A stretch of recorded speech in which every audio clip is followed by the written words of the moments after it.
I had just driven more than 3 hours through a Colorado snowstorm to witness the most horrifying paradox of my life. My wife, Diane, was huddled outside the porch of a mansion worth 45 million U.S. dollars. Inside, my son and my daughter-in-law were laughing out loud, raising their glasses by a warm fireplace. They left their own mother out there, in the cold. If this story resonates with you, please hit the subscribe button and tell me in the comments where you're listening from. And now, let me take you back to that moment. The cold in Aspen that night, even wrapped in the thickest coat I owned, was nothing compared to what I felt the moment I stepped out of my SUV. My car, a heavy Range Rover, came to a stop right in front of the slate stone steps. The silence was terrifying, only the wind howling through tall pine trees, and the soft thud of falling snow. This rustic modern mansion, one of my newest designs, was supposed to be a refuge. Dark timber frames, wide glass windows, glowing with warm light from inside. And then I saw Diane. She wasn't hidden in some corner. She was sitting right on the stone steps, pressed against the freezing wall, curled up like a child. She was wearing the thin, cream-colored cashmere sweater I gave her for her birthday. That sweater was made for a mild autumn evening, not a Colorado snowstorm. I could see her salt and pepper hair clumped together from the damp. Her lips were pale. Her arms were wrapped tightly around herself, hands gripping her elbows. I didn't shout. I didn't run. I just stood there and looked through the massive window. Inside, a crystal chandelier flooded the grand living room with light. A stone fireplace stretched nearly to the ceiling, flames roaring so strong I could feel the heat from where I stood. Mark, my son, was standing beside Chloe, my daughter-in-law. Chloe was laughing, a wide, radiant smile, as she reached out to take a glass of champagne from her father, Attorney Vance. They were celebrating, opening gifts. No one looked outside. No one noticed that the woman who gave birth to Mark, the woman who spent 30 years building this family, was being left outside in freezing air. The pain wasn't a sob. It was a stone lodged in my throat. My chest tightened, not from the cold, but from the absurdity, from the betrayal of what I was witnessing. I had traveled the world, built the Sterling Holdings empire, and trusted my son completely to handle everything here. This was what that trust had produced. I opened the car door. The slam shattered the silence. Diane looked up. There was no relief in her eyes, only fear. Was she afraid of me, or afraid of what would happen once I stepped in? I knelt beside her. The stone burned with cold. My hand touched her cheek. Her skin felt like ice. "Diane," my voice was rough. "What happened?" she stammered, trying to defend them. "Rob, I spilled some wine, a bottle of expensive wine, from the Vance family." She pointed to a small stain on the white carpet inside. Mark said, "I needed to calm down. That cool air would help." I locked myself outside. The fear in her eyes was worse than the cold. She was protecting the people who punished her. I lifted her up. Her body was shockingly light. I pushed open the heavy oak door and stepped inside, carrying with me the cold and frozen rage. All laughter stopped. Mark walked toward me. There was no remorse on his face, only irritation. "Dad," he said calmly, as if I were the problem. "We have guests. Mom hasn't been well. We're following the doctor's advice, trying to manage her condition." Chloe stepped in, her voice sweet, but hard as steel. "The doctor said Mom, Diane needs to avoid stress. She intentionally disrupted our celebration. We were just trying to manage the situation." "Manage," I repeated it quietly, yet my voice echoed through the room. It was the voice I used to close multi-million-dollar deals. Cold, final. You call leaving your mother outside in the snow. Management. I looked straight into Mark's eyes. He didn't look away. That made it worse. He believed he was right. He believed this cruelty was necessary. I laid Diane down on the large leather sofa. She wouldn't stop shaking. Then I turned back to Mark, Chloe, and the satisfied face of Attorney Vance behind them. "There is no explanation," I said, every word heavy, "that justifies throwing your mother into the snow. This ends now." I didn't need to raise my voice to break their arrogance. I glanced at my watch. 10:35 in the evening. Pack my wife's things, I ordered. Right now. We're leaving. In Mark and Chloe's stunned expressions, I saw the rage of people being stripped of control. They were used to running everything. But now, the man who built all of this, the man they mistook for weak and distracted, had finally awakened. Mark and Chloe didn't dare push back right away. Being exposed in a room full of guests, even through silence alone, stunned them. Besides, they still thought I was just an angry old man, a brief outburst that would end with a large check. But I wasn't angry. I was calculating. I sat beside Diane on the sofa, pulled a heavy wool blanket over her shoulders. The warmth slowly seeped in, but she was still trembling. I could feel her trying to speak. The words wouldn't come. Fear had locked her throat shut. "Bring Diane's bag out here, Mark," I said again. My voice low, meant only for Mark and Chloe. 10 minutes. If it's not here, I'll call security and report a robbery. That was a language Mark understood. Power. Threat. He frowned, glanced at Chloe, then reluctantly turned and climbed the wooden spiral staircase. Chloe stayed where she was, struggling to hold her composure. "Dad, Rob," she began, her voice soft but edged with menace. "You're endangering Diane's health. The doctor warned us about sudden environmental changes. If anything happens, we'll be forced to hold you responsible." I looked straight at her. Chloe's eyes were an icy blue, beautiful in an artificial way. "You're not a doctor, Chloe," I said calmly. "And if anything happens to my wife tonight, you and Mark will be held responsible. I'll make sure of that." She took a step back. The confidence in her face began to crack. Only then did her father step forward. Vance, the famous attorney. He said nothing. He just met my eyes. That silence was the most frightening part. I turned back to Diane. She had finally stopped shaking. She squeezed my hand, weakly. "Rob," she whispered. "Mark," he said. "He needed my signature for the—" She stopped, glanced around the room in fear. The trust. A sudden key word. Mark and Chloe had never mentioned any trust to me. I had delegated everything at home to Mark, while I focused on major deals overseas. I brushed Diane's hair gently. "It's okay, Diane. We'll talk about this later." Mark returned, dropping Diane's old leather bag onto the hardwood floor with a thud. "It's done," he said. "Are you satisfied now? You can take Mom and go. But you should know, everything related to finances, temporary control, and Mom's assets is under my authority. You gave that to me. You can't change it because of a moment of impulse." He emphasized the words, "you gave." He was reminding me of the greatest mistake of my life. I trusted my son. I was too busy building an empire to notice I had handed the keys to a traitor. I stood up. I didn't pick up the bag. I stared at Mark. "I'll be speaking with your attorney Vance very soon, Mark," I said evenly. "Don't forget, I built this empire from nothing, and I know how to destroy things far faster than I ever built them." I didn't wait for a reply. I carefully helped Diane to her feet and walked her out of the glowing mansion, leaving behind whispers and the restrained fury of people who believed they still controlled my life. The drive to Denver passed in strained silence.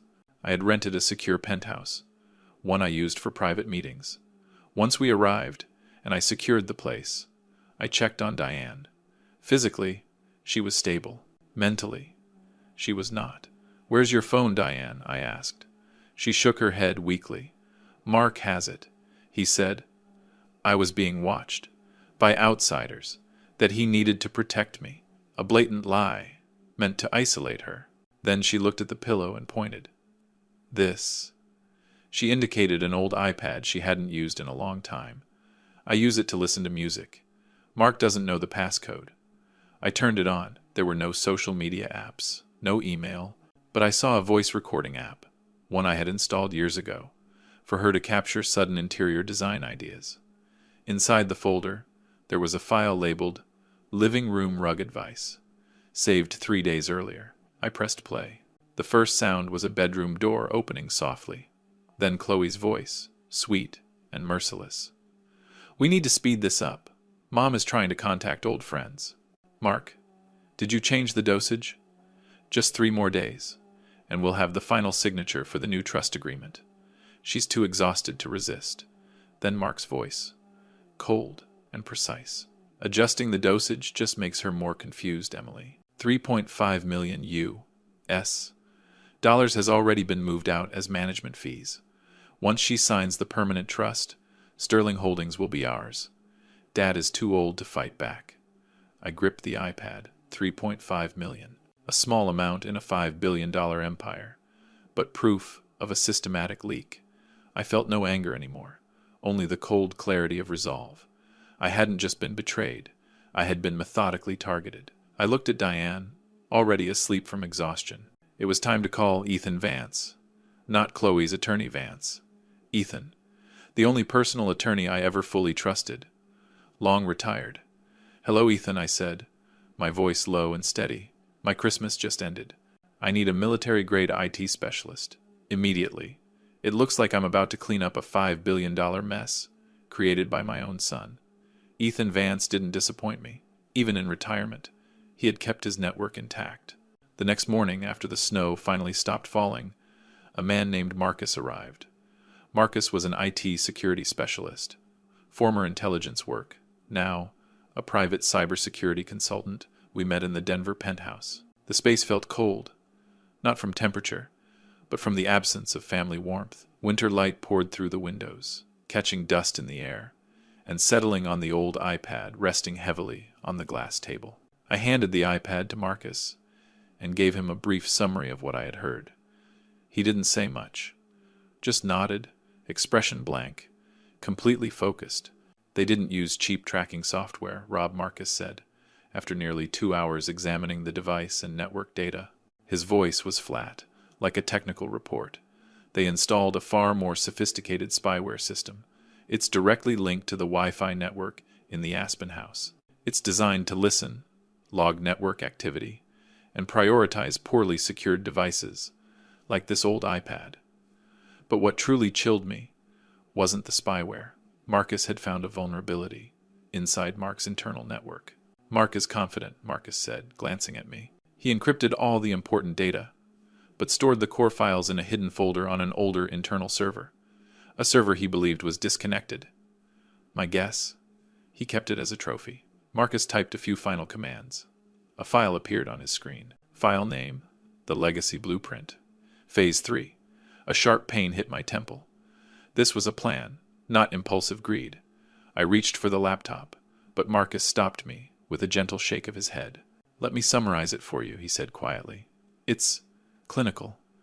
Then he began to read. Every word, every sentence, landed like a bullet. The document wasn't written by Mark. It was created by Chloe's father, Attorney Vance. It outlined a 2-year strategy to transfer control of Sterling Holdings. It wasn't just about money.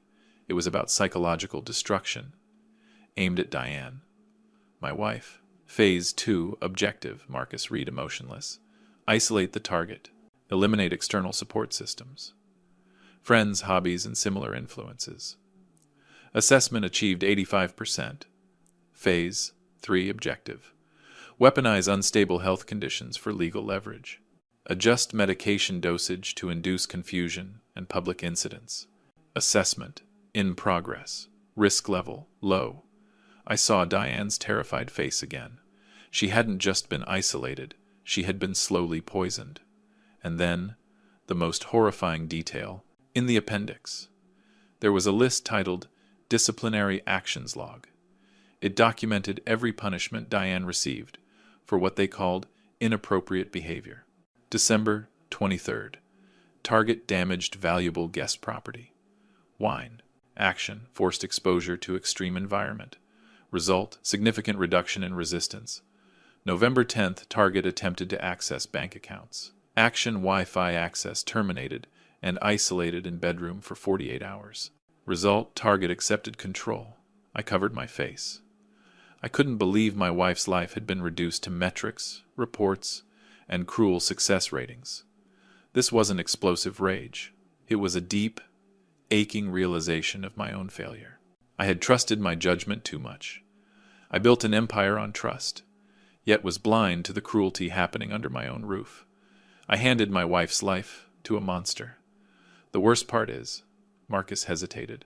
For the first time, his voice carried emotion. They had everything prepared to place Diane in a specialized care facility. Attorney Vance already drafted documents declaring her mentally incompetent. If you hadn't taken her last night, they would have executed it this morning. I looked at Diane, sleeping peacefully on the bed. She hadn't just escaped the cold of Christmas night.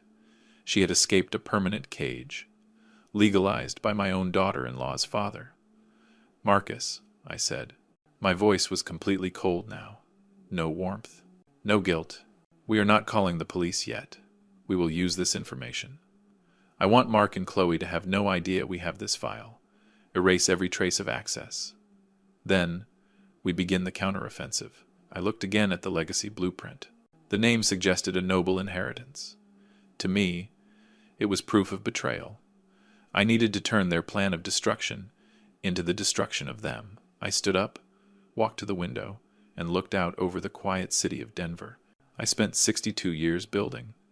Now, it was time to clean house, one step at a time, slowly, and in a way that would hurt the betrayers the most. After Marcus left with a copy of the legacy blueprint, I knew the negotiation phase was over. Now, it was time to act. I needed an immediate shock, something that would knock Mark and Chloe off balance. I couldn't wait.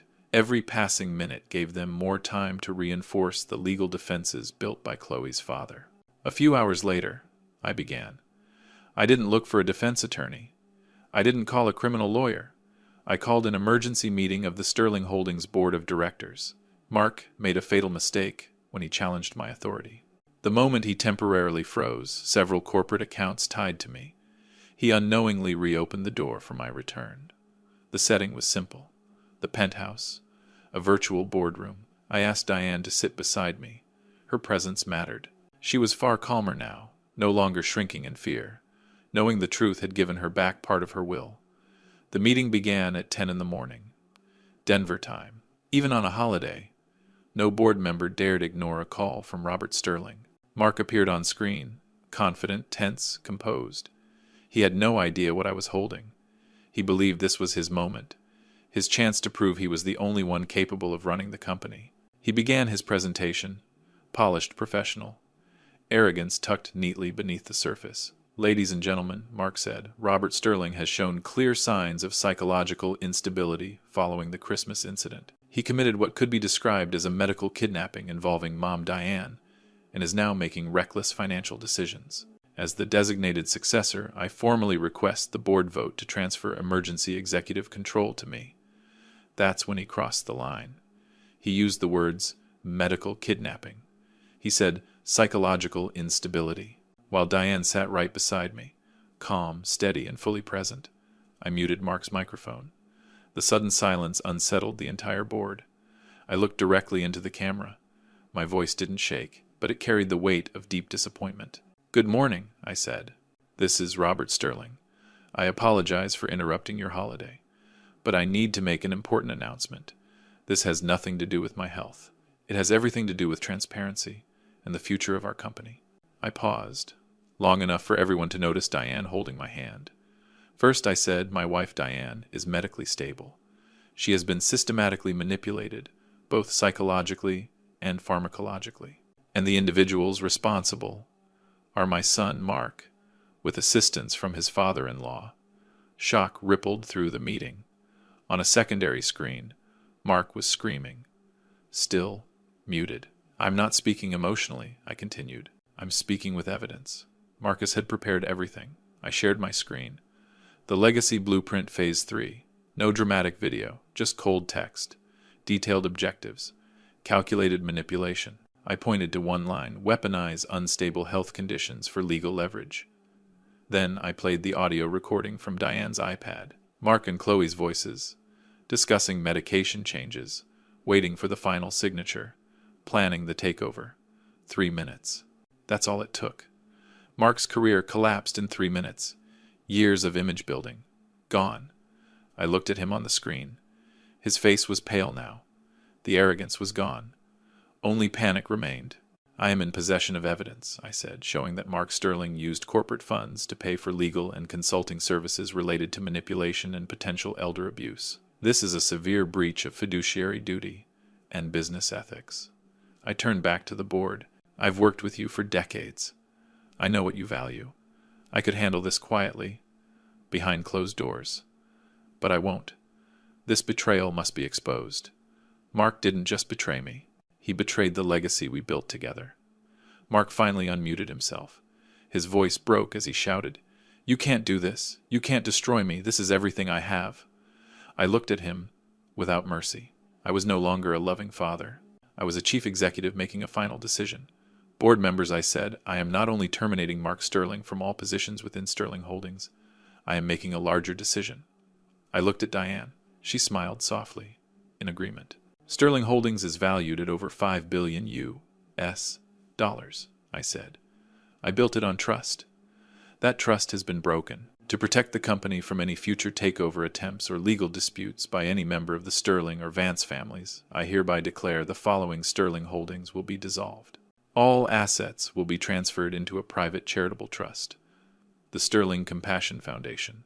The silence was absolute, an empire erased in a single moment. "The mission of this foundation," I concluded, "will be overseen by Diane Sterling, under strict supervision by selected board members. Everything Mark and Chloe tried to steal will now serve to protect the vulnerable. Please prepare the paperwork." I ended the call, leaving Mark shouting into a dead screen. I turned to Diane. She gripped my hand tightly. "We did it, Rob." I nodded. "I lost my son, but I saved my wife and my own soul." After the board meeting ended, the penthouse fell silent again. Mark's shouting was gone. Cut off. We had just completed a ruthless but necessary business decision, an empire, dismantled in minutes. And somehow, it felt like release. Diane stood up, walked to the window, and looked out over Denver. The sun was up now, but the air still carried a chill. "You did the right thing, Rob," she said. Her voice was clear, strong. "Mark only cared about the chair and the numbers. He never deserved what you built." I let out a long breath, heavy with a father's guilt. "I didn't just lose my son, Diane," I said quietly. "I lost the meaning behind everything I did. I built all of this to protect our family, and I was blind enough to let it become the weapon that destroyed it. This guilt wasn't about money. It was about time. The years I was away, the moments I believed Mark when he said, 'Everything's fine.' My blind trust was the soil where their betrayal grew. We didn't stay in that penthouse long. It was secure, but it still smelled like work, strategy, control. We needed a clean break, a complete separation from the past." 2 weeks later, after completing the first legal steps to convert Sterling Holdings into a charitable foundation, we sold most of what we owned: the Aspen Mansion, the Florida estate, the yacht. All of it liquidated quickly, turned into cash for the foundation. Mark and Chloe tried to sue. Attorney Vance attempted to block the dissolution, claiming I was mentally unfit. But the legacy blueprint and the recordings were undeniable. Mark became the subject of investigations for financial abuse of an elderly person and medical manipulation. He and Chloe faced total social and legal collapse. No more protection from the Vance family. We bought a much smaller home, a quiet log house in another Colorado town. Its value was around $800,000 US dollars, a fraction of what we once owned. No complex security system, no towering stone fireplace, just pine wood, simple slate, and a small porch facing the mountains. This is where I began to find peace again. The greatest change was Diane. She fully recovered. No more anxiety, no more shrinking fear. Being freed from Mark and Chloe's control, and knowing she helped expose them, gave her strength. One afternoon, I sat by the window, watching the news about Mark. Socially isolated, unemployed, facing multiple lawsuits. I felt a cold satisfaction, but no joy. Diane walked in, not as a fragile wife, but as a woman with purpose. "You know, Rob," she said, holding a design sketch, "the Sterling Compassion Foundation needs a new center. I designed it. Large windows, natural light, and no exterior locks anywhere. She chose to use her interior design talent for the foundation. She focused on creating warm, safe spaces for elder care centers, helping victims of abuse, people like her. I no longer ran a multi-billion-dollar corporation. I became an advisor to the foundation. My work was no longer stock deals, but making sure the charity functioned with integrity and truly protected the vulnerable. The following Christmas Eve, everything was different. We sat inside our small log home. No guests, no fake laughter, no luxury. Just the two of us. And a small warm fire. I made our family's traditional hot chocolate. Snow fell softly outside, covering the pine trees in white. I looked at Diane. She was reading, peaceful, content. I took her hand. Her skin was warm, healthy. This Christmas, "You're not cold anymore, Diane," I said, my voice catching slightly. She looked at me, with love and understanding. "You saved me, Rob," she whispered. "You saved me from that cold house.